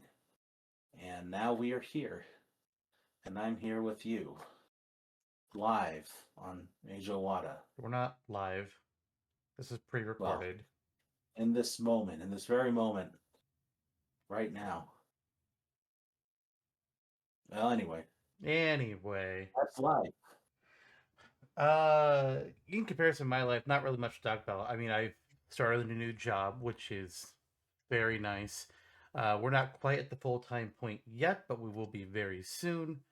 And I've also been juggling like a part-time deal for a while, and it's been getting kind of. It's been taking up a lot more time than it had been in recent weeks, which has been kind of troublesome for me on a personal end. Today I did or like an extra half hour than I'm supposed to because something had to get done. But then there were other things that were smaller. It's like, okay, I don't have time for you today. You're just gonna have to get done tomorrow. I don't have time for Yeah. it. But hopefully that'll start balancing out better in the near future. I'm not going to go into further detail on that for multiple reasons, but things are going good at that front. There are some other things that are a Good. little bit worrisome, but I don't like talking about it, so I'm not gonna. There you go. Very good. You want to talk Instead, about worries? no, I don't want to talk about worries. My barber's co-barber died. Oh shit! They're coworkers. They're both have offices and salons at Monterey Court and got started 4 to 5 years ago. And one of them, she's 40-ish, I think. Hmm. She passed away of a sudden illness. Like she Oh was sick shit! for maybe a couple weeks and then didn't get better. Wow, that just hit out of nowhere. Hit hard.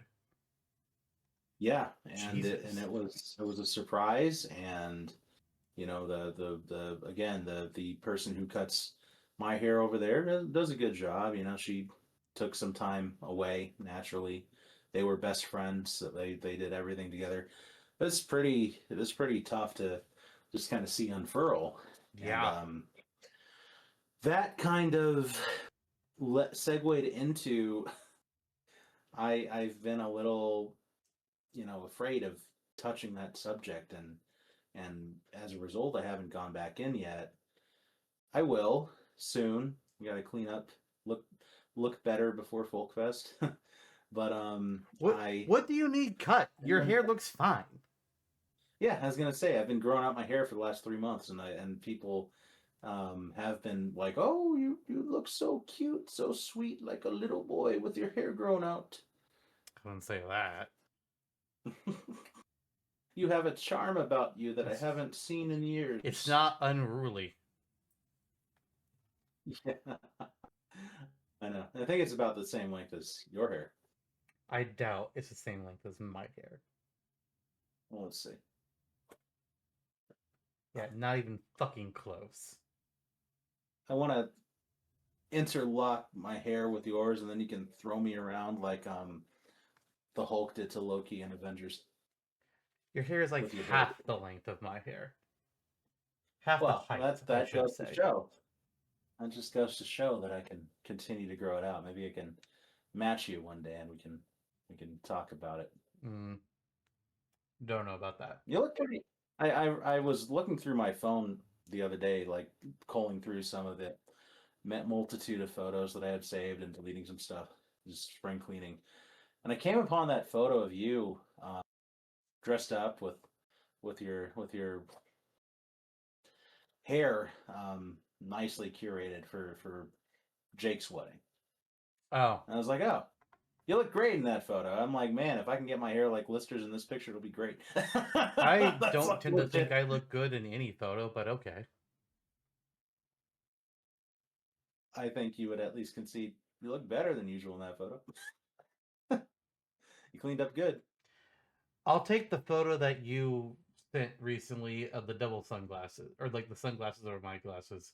I'll take that photo. That was a good photo. You looked good in that photo too. Actually, that goes back into my general thought that I remind myself of when I have body dysmorphia, which is quite often because I am fat, and that is most people don't tend to think that way. You know, it's just there's my friend. There you go. You know, Yeah. not that that's reassuring when you have body dysmorphia, but it's still nice to remind yourself of it. Really not. Anywho, and yeah, it was kind Because of like it. I guess we'll go on that subject a little. It was like when I just like basically look down at myself, I think I look completely fine. It's like yeah, I can tell Yeah. like I push out a bit, but it's like I don't see anything wrong. It's when I look at myself in a mirror, especially a side shot. It's like hate it. Side shots are rough. Like Side you shots get that are whole bad. yeah. I mean, I can, you know, and I can look myself in the eyes in the mirror and think, you know, maybe there's a reason to think that someone might think that this face is attractive. It's not bad, but then I start to think about the I got a double chin. I got, you know, the moves. I have big stomach. And then when you turn to the side, you get to see all that a little more. Yeah. It's like, wow, I look like Uku from Twilight Princess, but a human. And it's never as bad as you make it out to be, but you're the one living in it, Yep. you know. So it's a constant reminder, and I don't know. I think I've kind of gotten better about that over the last several years, but I also wish I was in more of a space to zone myself in a little bit. I guess it's just when you're working on a computer 8 hours a day and have other obligations. It's like shit. If I wanted to work out or whatever to Yeah. get back into shape, it's like I gotta wake up earlier or stay up Yeah. later Like just to do it. people will be like, "Well, just go work out." It's like it ain't that fucking simple, Gary. All right? No, We are busy. Yes, we're on our computers all day. It's like, sure, but it's like you just waste time on the computer doing games. Like the games are what keep me calm. yeah, The games are what keep me happy with life. I'm not taking that out of the equation so that I can go be sweaty. yeah, indeed, It's like the only way, as you said, it's like just to wake up hours earlier and then go somewhere, pay for a gym membership, which is like, oh god, that whole fucking mess, and then go yeah, work out somewhere, and then you're tired. You're more tired than when you woke up. I'm not yeah, doing that. yeah. There are times when I almost convince myself that I will, but I'll tell you what, I have not done. I've not done so yet. My doctor's tried, and it's like, no, Jim, no. I know. Well, I can think about doing aerobics at home, or stretches, and even that's kind of hard to keep up with. Being home, sometimes is not the most conducive for me to feel productive for multiple reasons. Which actually, don't actually have to do a lot with like sounds or anything being made by other people. It's mostly a me thing. I'm like, I'm here in my house. I'm gonna do what I naturally kind of feel inclined to do in my house, which is laze about game. It's like I need to be out there, and I feel great after working stringently at a festival, and it's like rewarding physically too. There's a lot that you get into. Actually, some of the contractors that we work with who mostly speak Spanish, they have a nickname for me, which I actually think is great and I'm proud of, even though it's mildly ridiculing, which is gordito musculo, chubby muscle, because I'm fat and strong. I don't think I would enjoy being called that. No, but that's why it's like it's within a very specific context and a very specific person, and yeah, it would be easy to take offense to. But all that to say, I'm lifting heavy shit and doing a lot of shit that requires muscle, and you get that endorphin rush that I think gym bros talk about when they're like, I just pumped weights for for 2 hours. I'm just like, that's you're being productive doing something for work as opposed to setting extra time aside to work out. I think that's the difference. It's something that you have to get through regardless. So that's what I face. I'm like, how do you find that balance? And I don't know. Some people go their whole lives not finding that balance. Some people even live quite long not finding that balance. So I don't know. I just ignore my problems and do other things. Is Yeah. that healthy? Probably not. Do I give a shit? Absolutely not. I take care of myself so long as my wallet allows me to. As far as I just blew like $1,300 at the dentist. Yay! Woohoo! I That's haven't with been to the insurance. dentist in over a year because of health insurance. Yep, I've been there and done that before.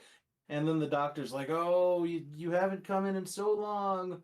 Oh, it's hard to keep up with us." But I'm like, "Yeah, because I lose insurance and I don't want to pay you three grand instead of 1 grand." Yeah.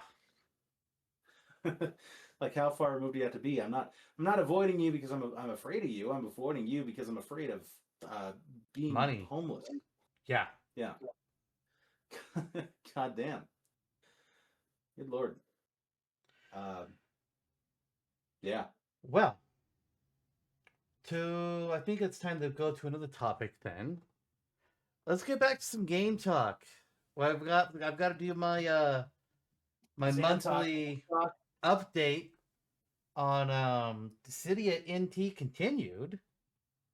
We Oh got yeah, four NT's. more characters I have to talk about here. The kits that I picked for the 2023 editions of the game.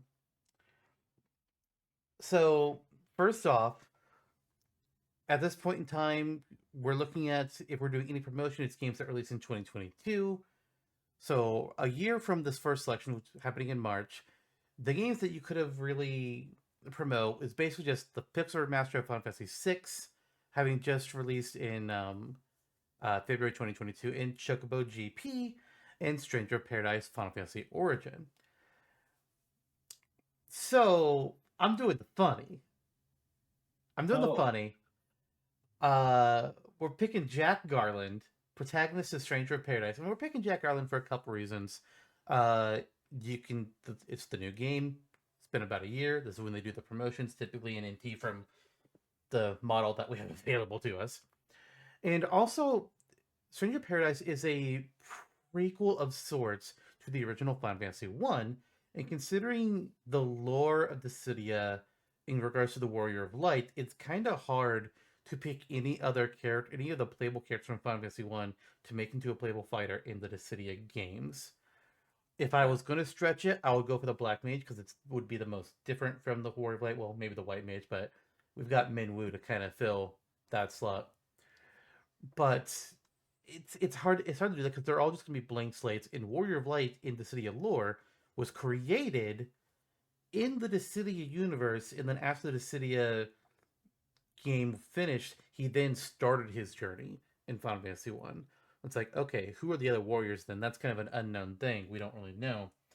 But Jack Garland is kind in representing your parents is kind of my way to represent Final Fantasy One without representing Final Fantasy One.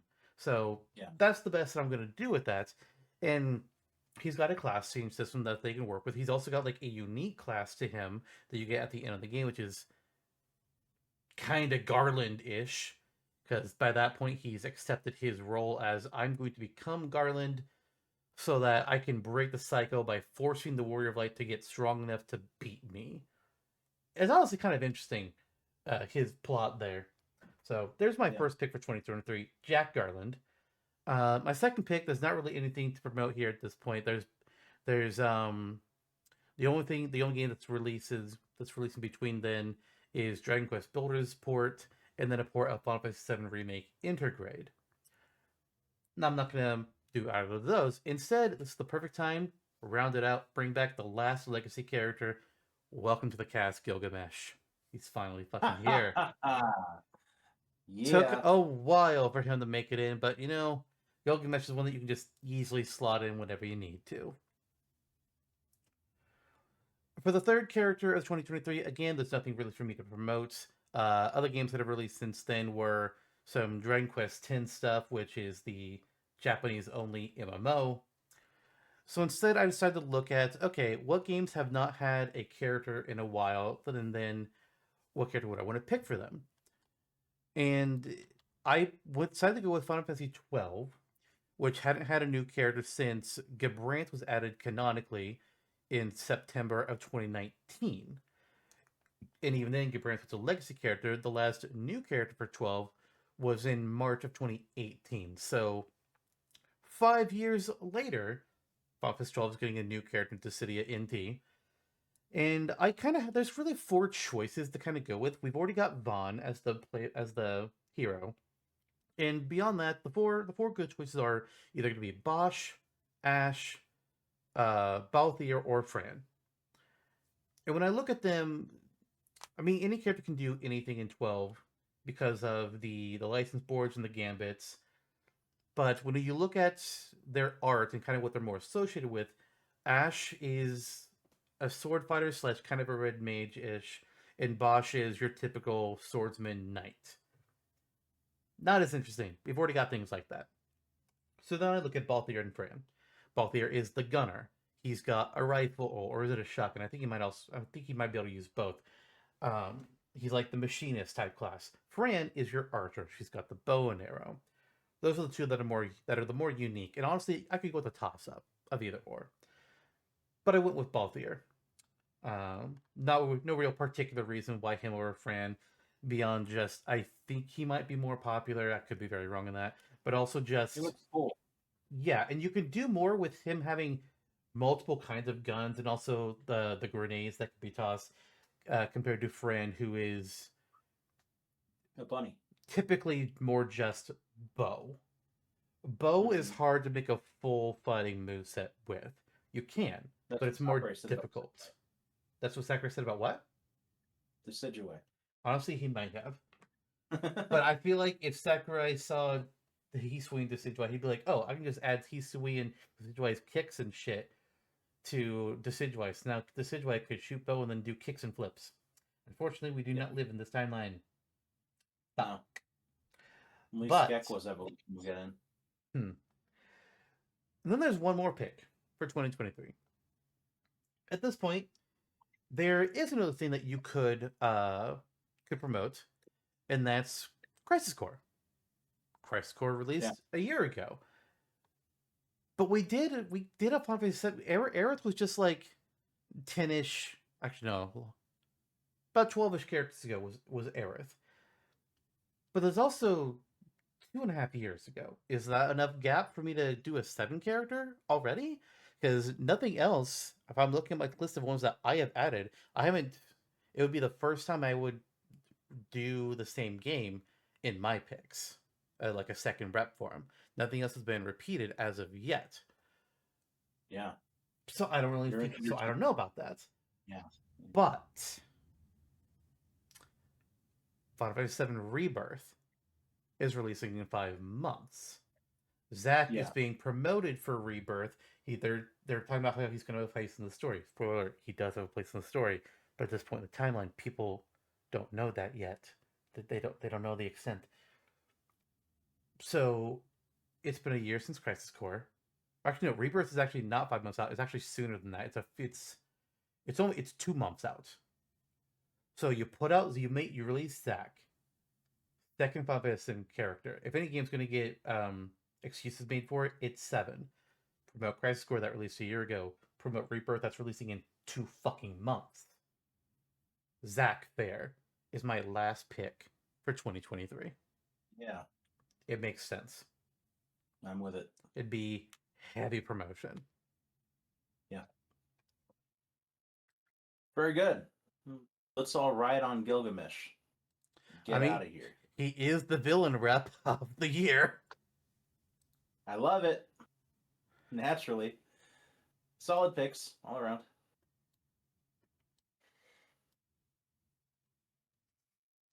And in our timeline, maybe Dissidia will continue another day.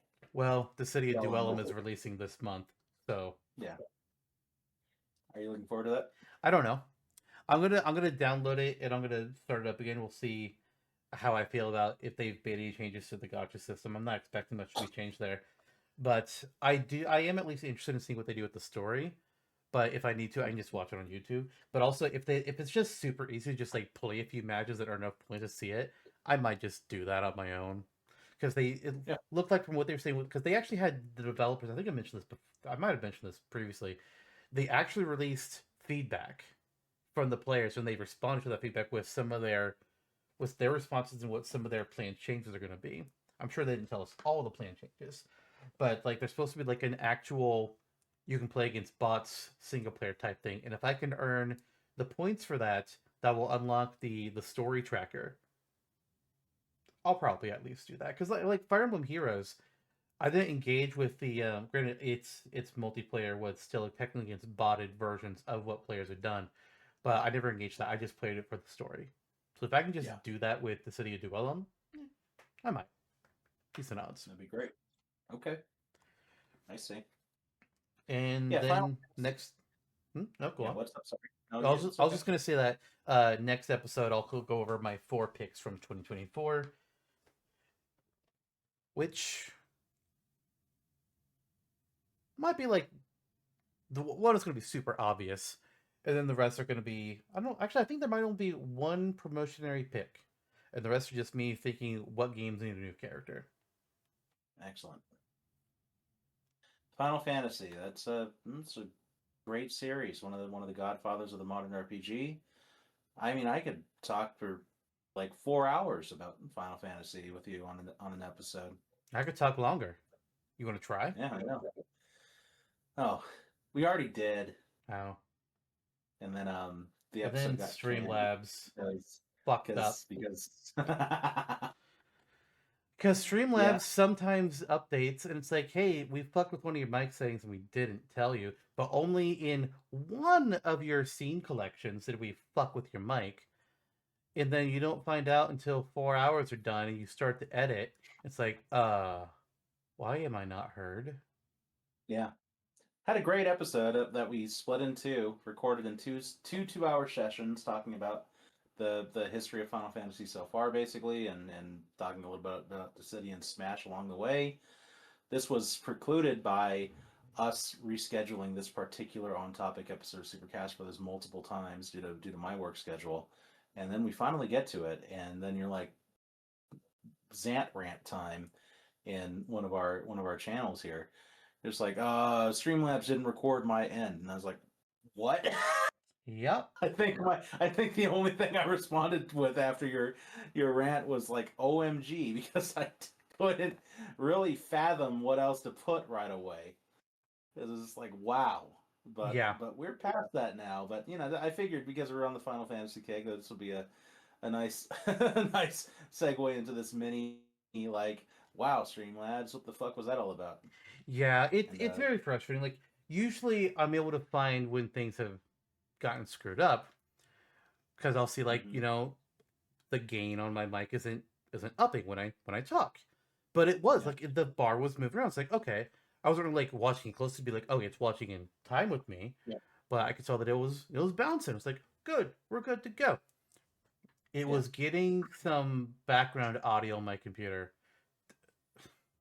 It was for some reason it was tapped into my capture device for consoles.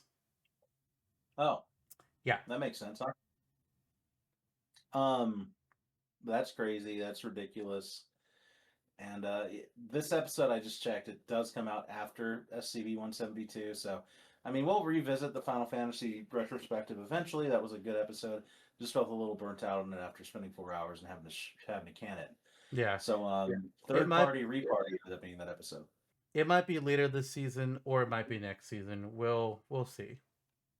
Yeah. But yeah, third party, reparty. I think that was a nice, quick, breezy episode. Though it was nice to hop through and talk about like the different game series that are represented in Smash already as third parties, and then to talk about third parties that we've previously spoken about on Supercast Brothers or the Smashtopia Wiki, and then just kind of go free for all. So that was a fun episode type. I got to teach you about Polar Bowler. You got to talk about Pal World a little bit.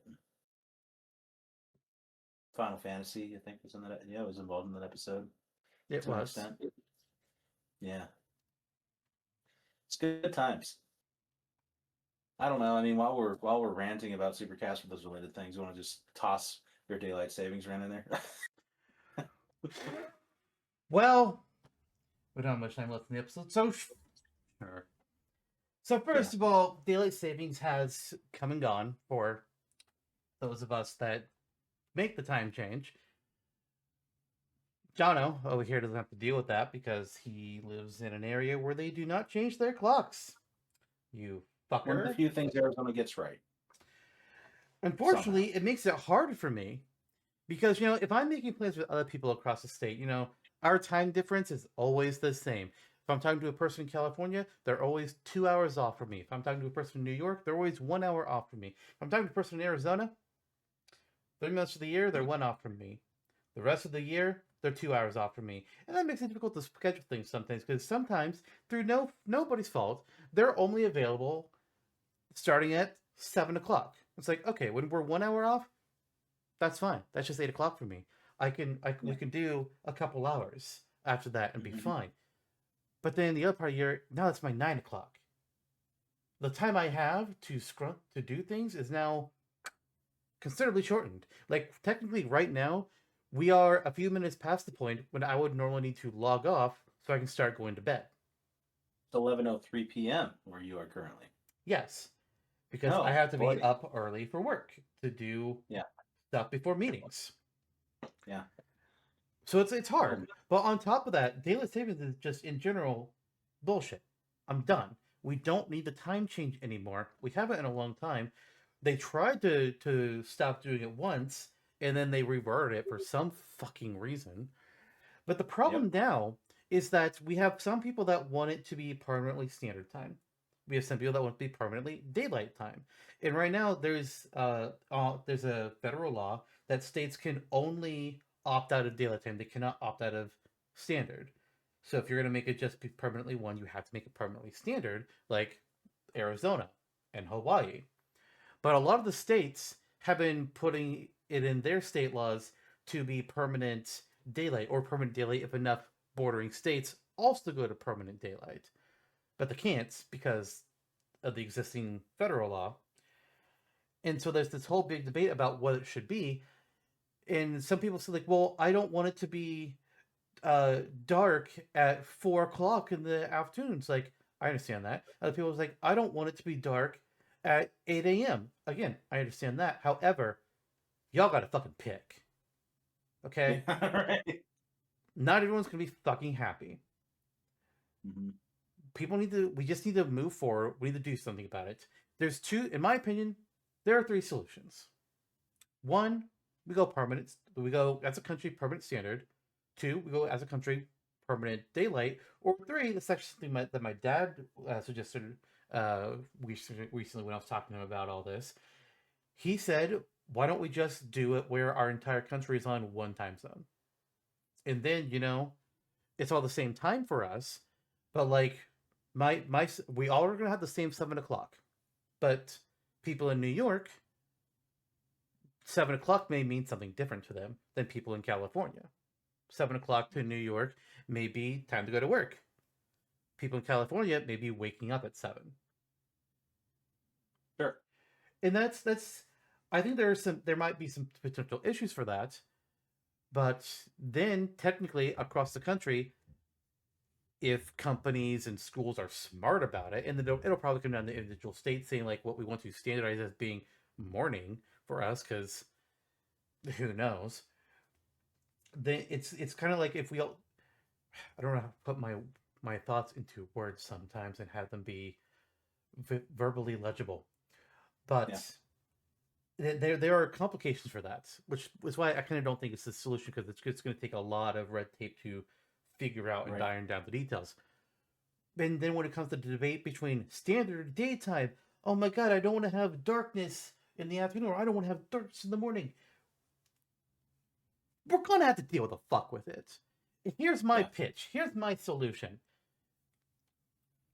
It's called standard for a reason. Hello. That's what I was getting to. Yeah. It's no, I can see the argument of like, well, daylight time is technically, it lasts long. It takes up more time of the year.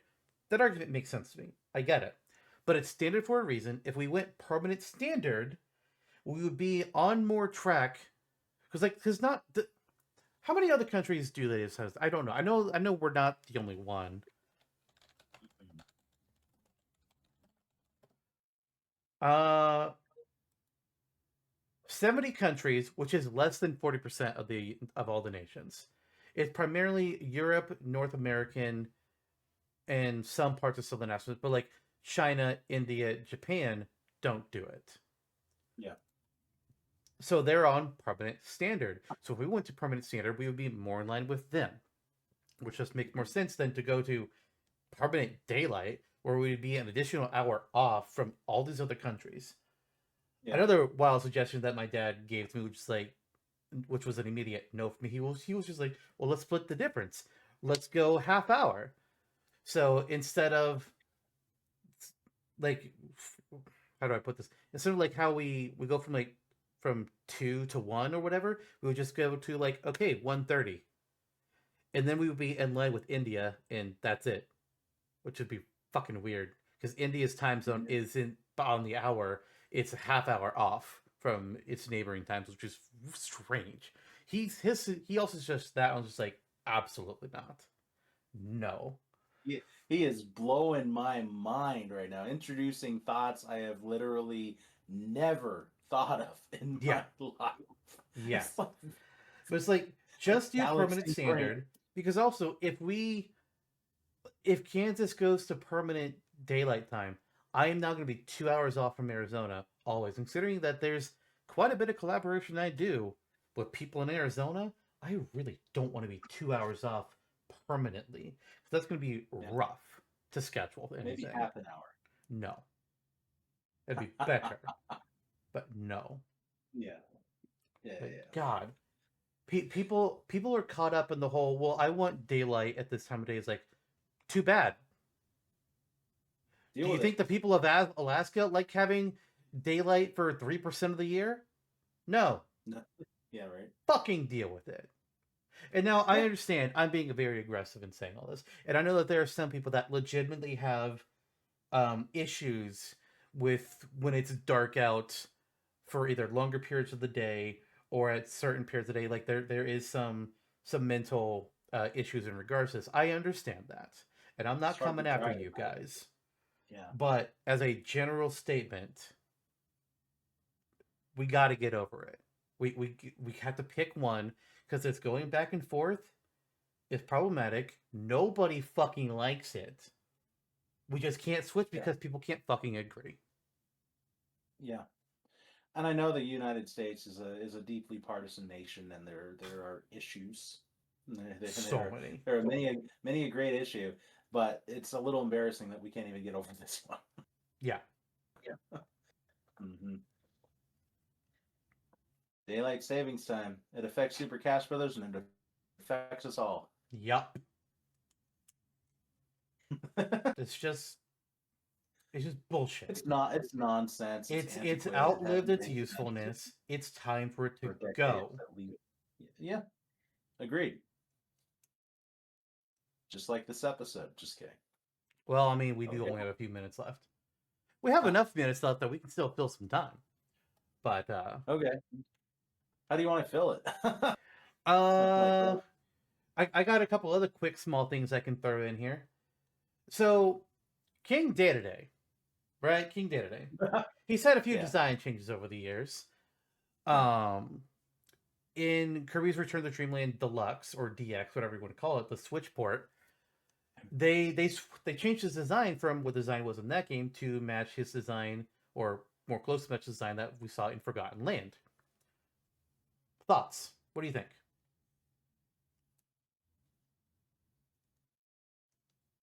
Forgotten Land. They changed his design to look more like it. No.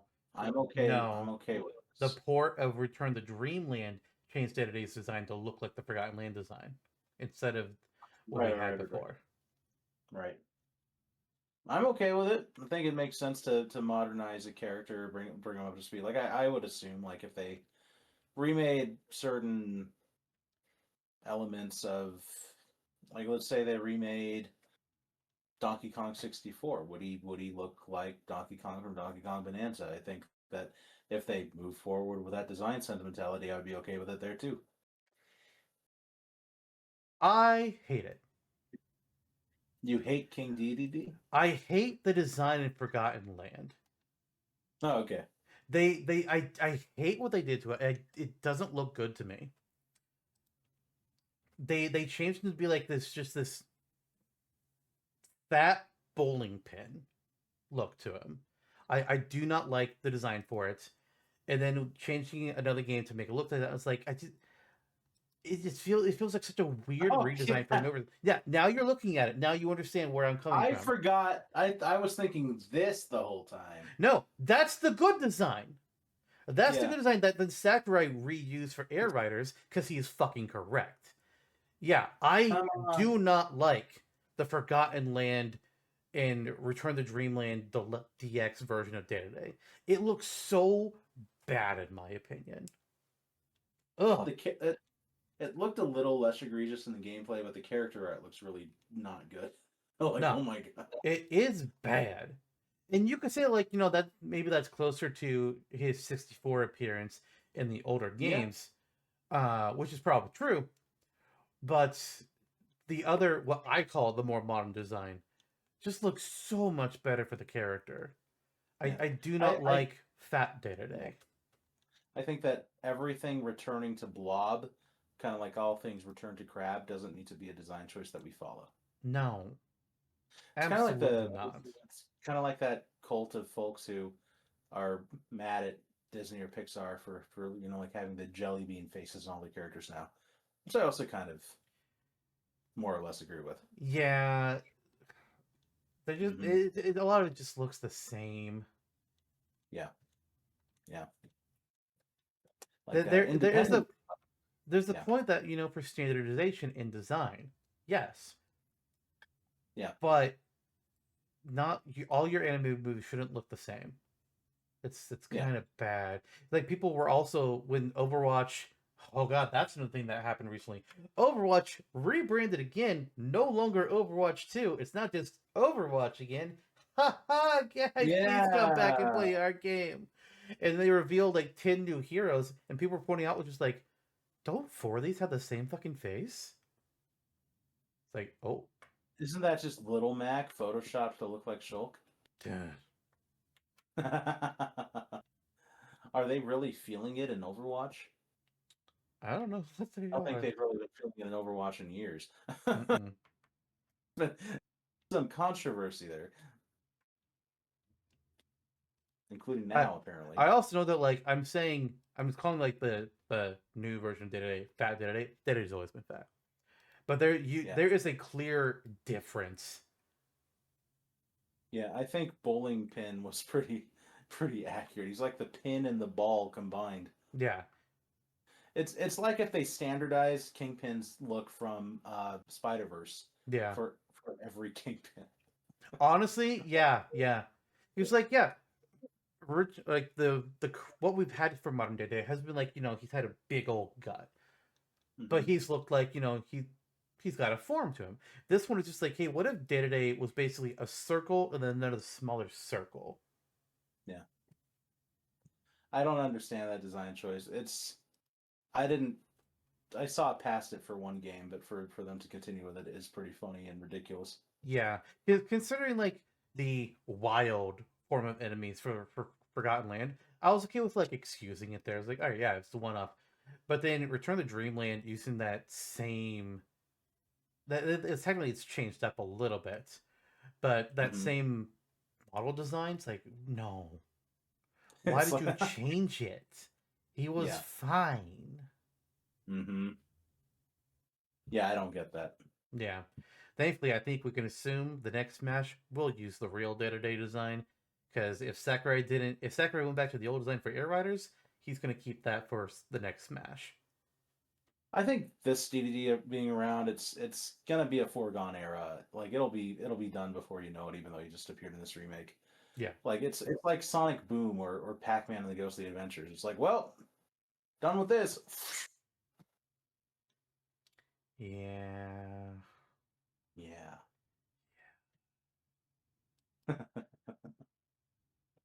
The best All thing right. that came out of Sonic Boom was that one Knuckles meme. Approved. I don't even know what you're talking about.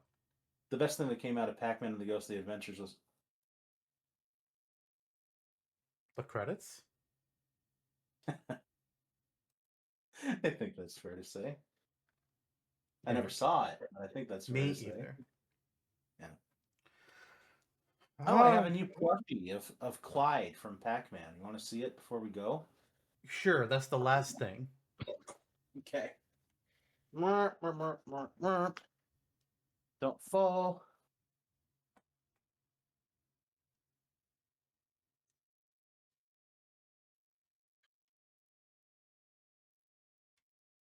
There he is. Well, there he is.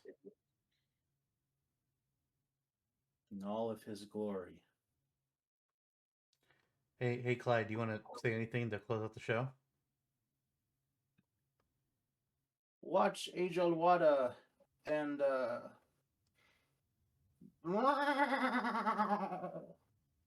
We're putting advertisements to watch AJOLWTTA at the end of AJOLWTTA. That's like AMC putting these little sizzle reels of buy our snacks right before the movie starts. Like, I already did, and you're telling me this 30 seconds before the actual movie's about to start, after the trailers. Why are you telling me this now? The fuck? Bad place to advertise, you fucking idiots. Stew.